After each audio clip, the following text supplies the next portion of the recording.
All right, guys. So you guys always hear me say, "Well, Travis, let me shoot his gun." Sometimes this is actually his son Will, but Travis does let me shoot his guns. And instead of me shooting this gun again and giving you again my opinion on it, I want to let somebody else shoot it who's never shot one before.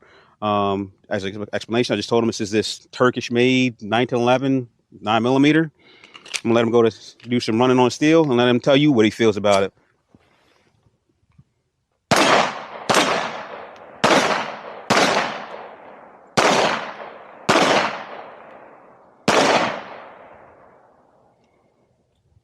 Yep, we've been getting that because I've been running the steel ammunition. Whenever I put brass in there, it doesn't do it, and it's gonna give me a fucking heart attack having to deal with that failure to extract shit. I put bash in there and it's good to go.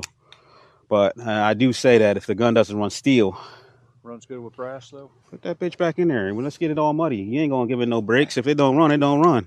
It does. We ran dozens of rounds of brass. Steve even let me use some of his steel plated brass stated plastic.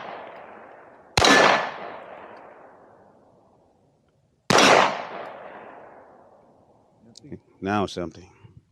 It runs nice. I mean, what do you feel? I mean, right now I'm going to say it's not fresh out of the box because I did lighten the trigger down to 3.5-ish. It's got a nice trigger, clean break. Yeah. It breaks clean. Yeah. And it feels smooth. Yeah. And it's not uncontrollable. Right. No, it's nice. Very nice. So right now I said it's taking a little bit of loss because it ain't running this steel ammo, and this is the first time I ran steel. So I was like, oh man, this is a reliability issue. But as you can see, I just cleaned this gun last night, and look at all that must and dirt because the ammo's dirty. I got brass here. I got brass. I got plenty of brass. We ran it yesterday. Like we ran it. I'm like, hey, it's steel known because I never ran steel for giving me problems. He's like, yep, that's a steel case problem. And that would be, like I said, that would be a downside for me because if it don't like steel, and I'm not a guy that buys steel, by the way. I was just talking to Steve yesterday. I was like, hey, for the cost of brass versus steel, I'm just gonna buy brass and not to deal with the issue. But some guys want to, stock up, and if you can get it cheap enough, they buy steel shit. And I want a gun that if the shit hits the fan and I find steel ammunition, I want to be able to shoot it. I got a lot of steel ammunition. Yeah. I used to buy it because you could get it cheap. Mm-hmm. Tool mm-hmm. with $7 a box. Yeah. You buy it at Walmart. And they wouldn't let me shoot it at the ranges because they were like, oh, it's got a steel core or something in it. Yeah, and they just at the ranges they do that. They don't want you to shoot. They want you to buy their shit. Oh, I'll get this mag out. Oh, you get that. I'll get this. Brass mag back.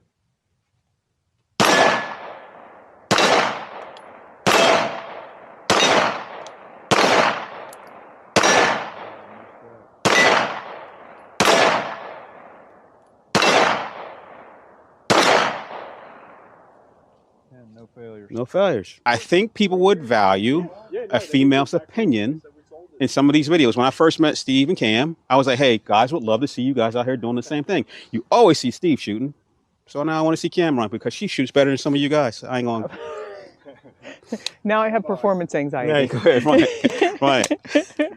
It's the Tisas. Okay.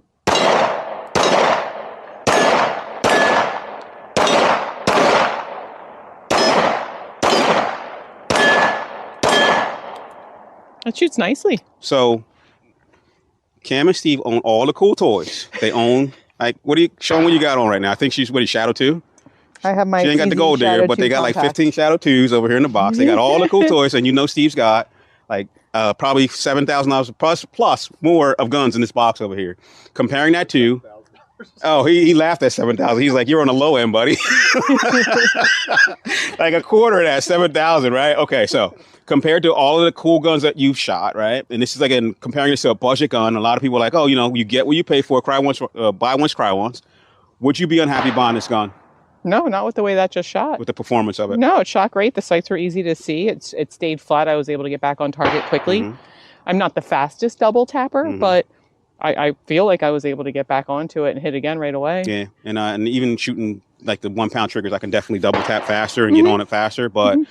I've only dialed that down to 3.5 because I wanted to stay kind of like carry safe. But yeah, it's a good gun, right? I have no problem with it. I would use this gun. Yeah. And I didn't have any feeding issues or anything like that. Well, luckily, because we do with the steel. Like, you want to run another one? I'm not going to turn you down to shoot your fabulous gun. Oh, no. No, we did. With the steel, yeah, it's been giving us that double feed. And luckily, we ran all 10.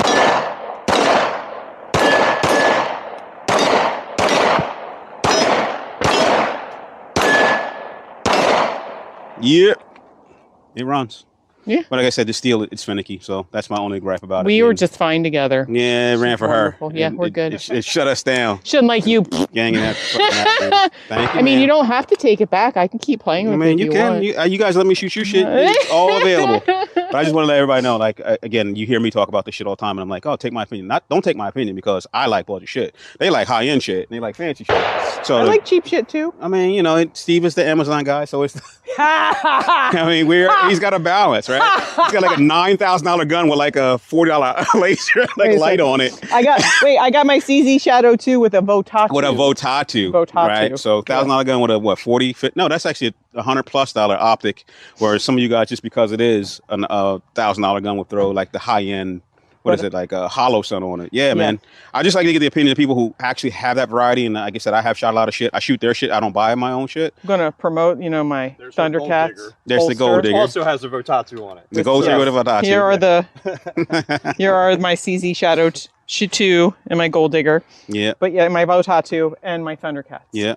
And this is the type of shit that you get when you come out to the range. You get to get experiences and meet people who have a wide variety of things that, they can give you an opinion other than the guy who says, go buy this. I bought it with my own money, guys. So Steve is up.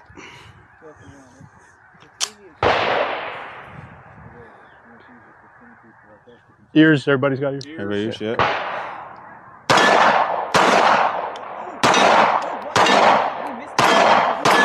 Are you surprised? I can't see shit.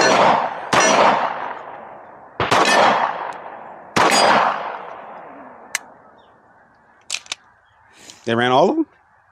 It's out. Yeah. Well, the way because I hold so high up, I ride on that and it doesn't lock back. Yeah. But, yep.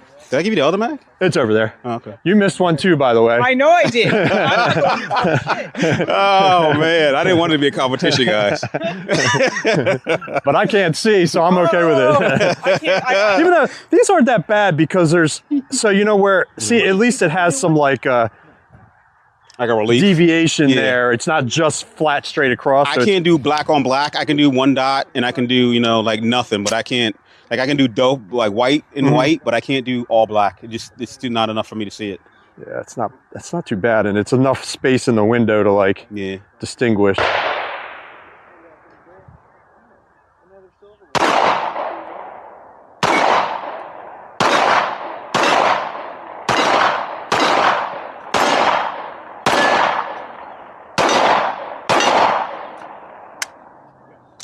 Good? Yeah. Yeah, man. All right. Clean.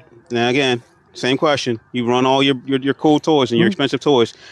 I think I paid $543 for this. And I'm telling people that this is a good budget platform. Like as far as building off of, everybody's been talking about how great Tisas has been with all their parts, components, fit and finish and everything else. And you can, well, maybe you don't, but I can change this out with the Prodigy stuff. I can just swap, Wilson Combat, whatever I want, and build this out to an expensive ass custom gun. But out of the box, the only thing I've done to it so far is lighten the trigger from 5 pounds out of the box to 3.5, 3 3/4.